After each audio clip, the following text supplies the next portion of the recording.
સાંસ્કૃતિક વાતો થઈ, આના પાછા વૈજ્ઞાનિક કારણો પણ છે બેન. આપણે છે ને અહીંયા કપાળે અને ભમરમાં ઓલું હોય, આપણે ઉર્જા બિંદુ કહેવાય. જો અહીંયા હોય ને અહીંયા હોય એટલે ચાંદલો લગાડવાથી અને આમ કંકુ ભરવાથી એ ઉર્જા બિંદુને ઉર્જા મળે, એકાગ્રતા મળે. હવે વાત ગળે ઉતરી ગઈ, સમજી ગઈ ને તું? હાલ ભર દે ફટાફટ. તમે આ બધું ગૃહ બોલીને છે ને મને ફોર્સ નહીં કરો. જે કહું છું તારા હારા માટે કહું છું, તને આજે નહીં સમજે, આગળ જતા સમજાશે. તું ભર લે તો ફટાફટ. ના, હું નહીં લગાડું. અરે આ ગજબ જિદ્દી છોકરી છે, કોઈ પણ વાતમાં મોઢું ઉપાડી ના પાડી દે છે. તું આમ નહીં સમજે. દત્તો. હા માડી. હાલ કંકુ ભર દે છે તું. તો બીજું કોણ? અરે પણ મારે નથી કરવી આ બધી ટિપિકલ વસ્તુઓ. અને તું નહીં જ ભરવા દઉં. મારે ભરવી પણ નથી. હું ભરવા પણ નહીં દઉં. અરે શું બાળક જેવું કરો છો તમે બે જણા? ભર દે, મારો આદેશ છે. ભલે માડી.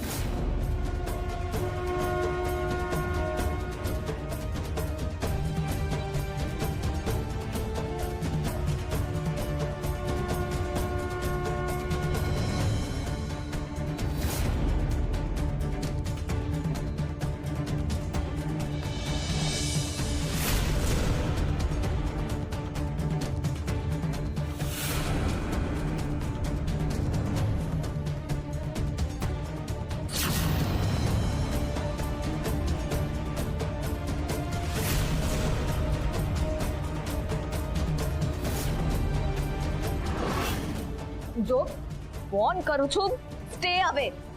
કંઈ જ ના કરતો.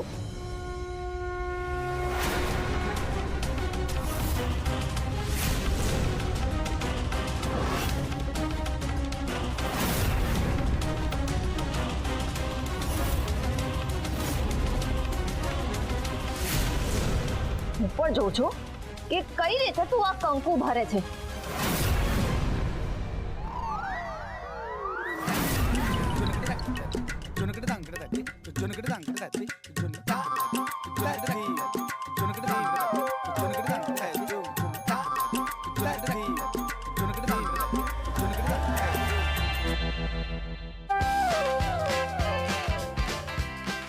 અરે એક મિનિટ, હું થયું ઊભી તો રે. પણ અરે સુરભી, લાગે છે ભાઈ અને ભાભી દોડ પકડ રમતા હોય. પણ આમ ભાઈ હાથમાં કંકાવટી લઈને કેમ ભાગે છે?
અનુશ્રી, ભલે હમણાં તને ખરાબ લાગે, પણ તારું ઘડતર ઘડાઈ રહ્યું છે. સામ દામ દંડ ભેદ જે કરવું પડશે એ કરીશ, પણ એક એક કરીને બધી સારપ તારામાં ભરીશ. અને તને મારા દત્તુની પત્ની ને આ પુરોહિત પરિવારની આદર્શ વહુ હું બનાવીને જ રહીશ.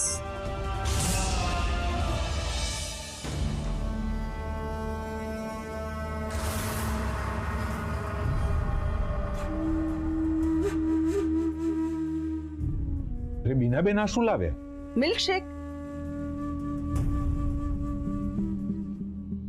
સ્ટ્રોબેરીઝનું મિલ્કશેક. Thank you.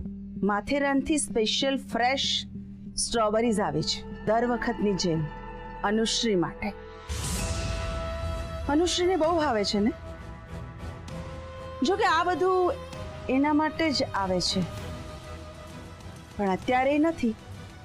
એટલે મને એમ થયું કે લાવ ને તારા માટે અને ઘરના બધા માટે મિલ્કશેક બનાવી લો. મહેન્દ્ર, અનુશ્રીને વઢવાણમાં આ બધું મળતું હશે કે?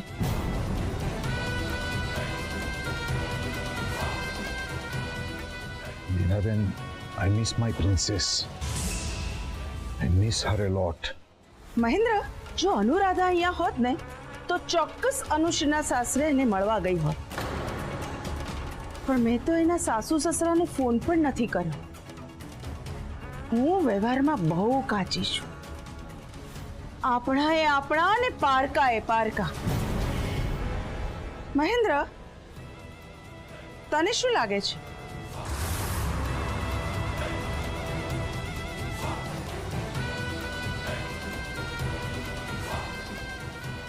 આપણે અનુશ્રીના સાસરે એને મળવા વઢવાણ જવું જોઈએ? બીનાબેન,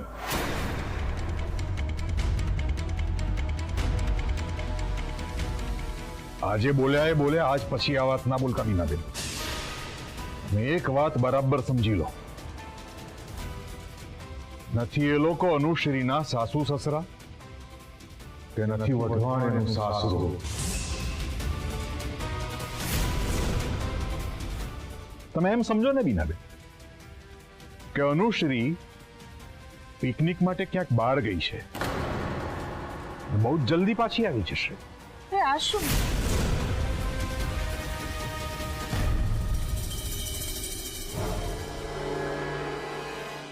શું બોલી ગયો મહેન્દ્ર તું? હરી ઈચ્છા બળવાન.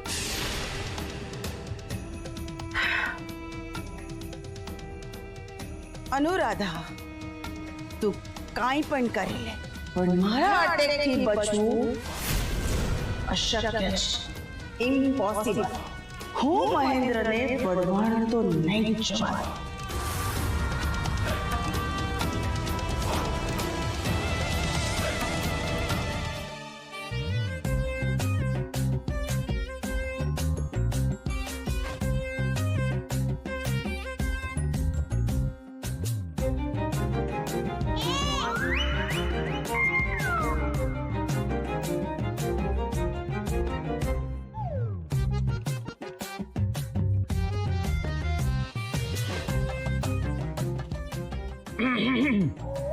શું છે? એક મદદ કરીશ? હું હા, અહીંયા હંધાની પાસે કાંઈ ને કાંઈ કામ છે, એ તું જ નવરી બેઠી છો તો મદદ કર દે ને. જો કરવાનું કાંઈ નથી. આ ભાષણ મેં જે લખ્યું છે ને એ હું બરાબર બોલું છું કે નહીં, ખાલી એટલું ચેક કરવાનું છે. ફાઇન. મારા વઢવાણના નિવાસીઓ, એક મિનિટ, આ તો ગુજરાતીમાં છે. તો ખબર છે મને. ખબર છે, મને નથી આવડતું ગુજરાતી વાંચતા. હા હા, ભલાની નથ. હું ઇંગ્લિશ મીડિયમમાં ભણી છું.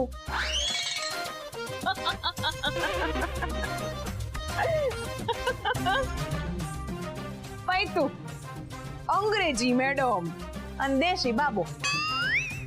માડી, હા, એ માડી, એ આવી આવી બેટા આવી. હું લઈ આવ્યો? આ જો બધા હાટું ગાજર લઈ આવ્યો. વાહ, કેવા સરસ લાલ લાલ લાવ્યો છે. હા, બહુ સરસ છે. માડી, બસ હવે તારા હાથનો મીઠો મીઠો બધાને ભાવતો ગાજરનો હલવો બનાવી દે. સારું, ભલે. પણ એ પેલા છે ને, મારે તમને બધાને એક વાત કરવી છે. છોકરીઓ આવતી રહો તો જરા કોરી અહીંયા. કઈ વાત માડી? કહું, ઉભો રહે. આજે સાંજે 4 વાગે આપણા ઘરે સત્યનારાયણની કથા છે.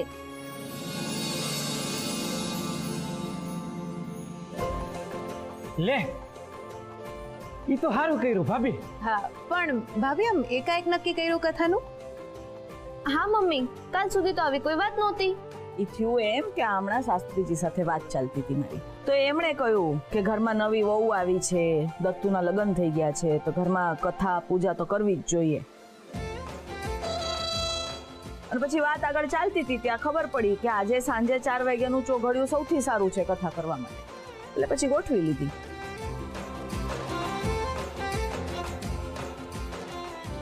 અને દત્તુ, આ સાંજે પૂજા થાય ને ત્યાં સુધી તારે અને નવી વહુએ ઉપવાસ રાખવાનો છે, હા ને? ભલે માડી. વોટ? ઉપવાસ? You mean fast? ના ના, ફાસ ફાસ કાંઈ કરવાની જરૂર નથી, ધીમે ધીમે વ્યવસ્થિત કરીશ તોય ચાલશે. અરે પણ આમાં હું ક્યાંથી આવી ગઈ?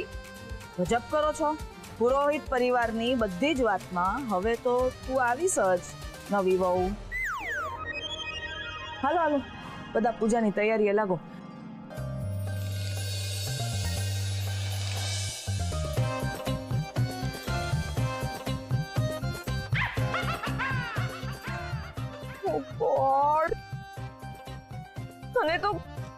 મને તો ફાસ્ટિંગ નું નામ સાંભળીને જ વધારે ભૂખ લાગી ગઈ.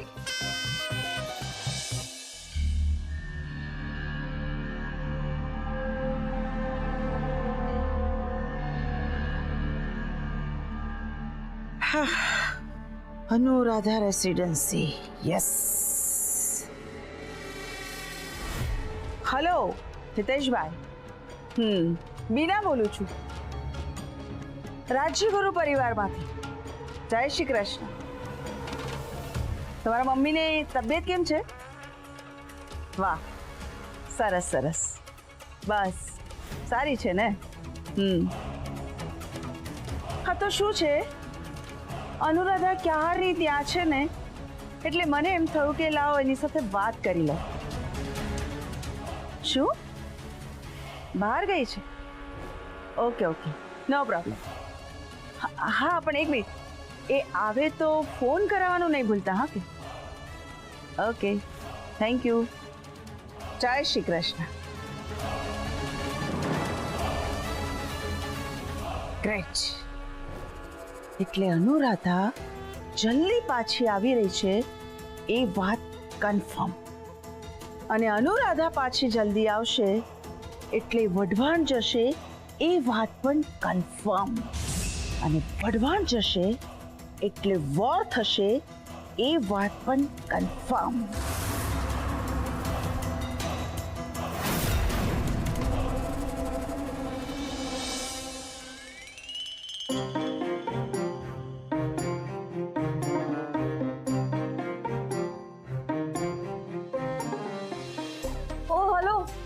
લિસન, મારું માથું ફાટી રહ્યું છે, સિવિયર હેડેક છે.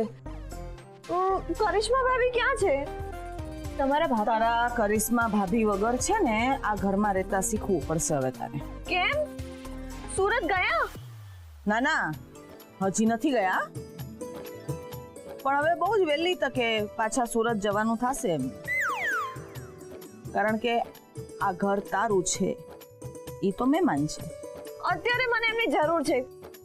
ભાભી બરાડા પાડમાં નહીં સંભળાય, કારણ કે ઘરમાં નથી, મોટી બજારે ગયા છે. હું કામ હતું? વોટએવર, મને અત્યારે બહુ જ ભૂખ લાગી છે, પ્લીઝ કંઈક આપો.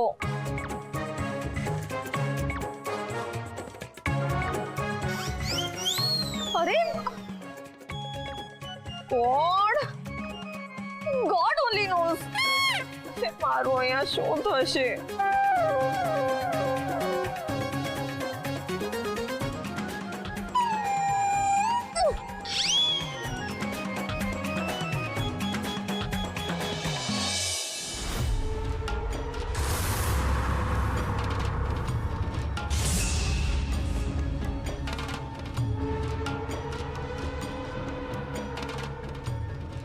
મમ્મી, આટલું સિરિયસલી શું વિચારી રહી છે તું?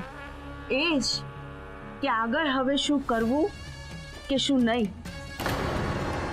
હવે એ બધી માથાકૂટ છોડ ને, તું પાછી આ અધૂરા બળેલા કાગળને લઈને આવી ગઈ. મમ્મી, હું તને એ જ વાત કહેવાની હતી, પણ આપણી વાત અધૂરી રહી ગઈ હતી. બનેવી લાલ આયા એટલે હા નહીં, તું કંઈક મને કહેવાની હતી કે આ અધૂરો બળી ગયેલો કાગળ તને ક્યાંથી મળ્યો? મમ્મી, હું એ જ વાત કહેવા આવી છું. તને યાદ છે મામીના મમ્મીની તબિયત જ્યારે બગડી હતી અને મામી એમના મમ્મીના ત્યાં જવા નીકળવાના હતા ને, એ પહેલા મામા અને મામી વચ્ચે બરાબર ઝઘડો થયો હતો. જોકે હું ત્યાં ગઈ ત્યાં સુધી બધું પતી ગયું, પણ મામી આ લેટર બાળી રહ્યા અને મારા હાથમાં આ અધૂરા ટુકડા જ આવ્યા. અધૂરો બળી ગયેલો કાગળનો ટુકડો અને અધૂરા રહી ગયેલા સમય. તેથી આ માથાકૂટ આપણા બહુ જ કામની છે. હં, આ કાગળનો ટુકડો આપણા માટે સોનું છે, સોનું. અને સાચવીને રાખજે.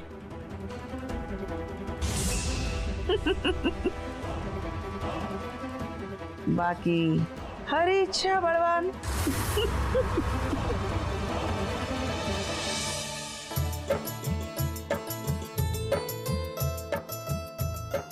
મોટા મમ્મી, મારે પણ શીખવો છે પ્રસાદનો શીરો બનાવતા. લે તો પેલા કેવાય ને આખે આખો તારી જ પાસે બનાવડાવ્યો હોત. અને મેં નજર રાખ્યો, દૂધ મૂકી દઈએ. હાલ, મેં તો ના જ પાડી હતી હે ની. આજ બધું શીખવાનું હોય, આ ઘર કામ રસોઈ જ શીખવાનું હોય. આ થોથાજી ભણો છો ને એ કાંઈ કામ આવવાના નથી. તો હું હાવ મીઠા વગરની વાત કરસ. છોકરીઓ ભણવું તો જોઈએ જ ને. ભણતર ને ઘડતર બેય જરૂરી છે બાપા.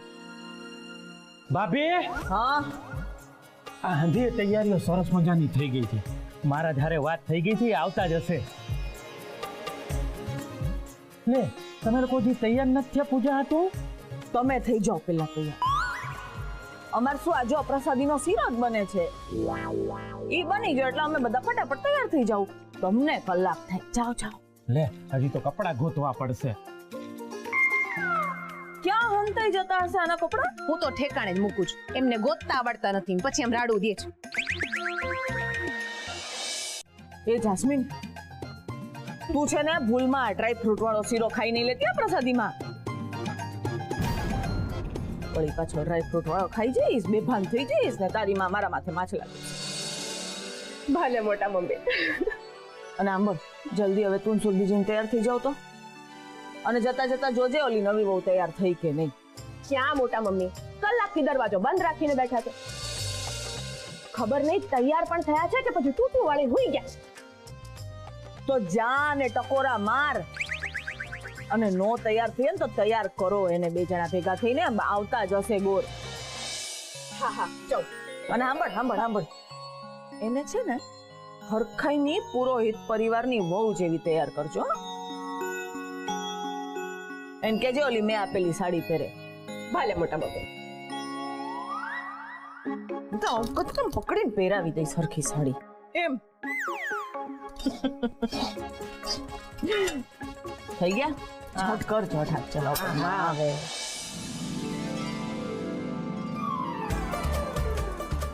ભાભી, તમે કીધું તો મેં સાડી પહેરવાનું શરૂ કર્યું, સિંદૂર લગાવ્યું.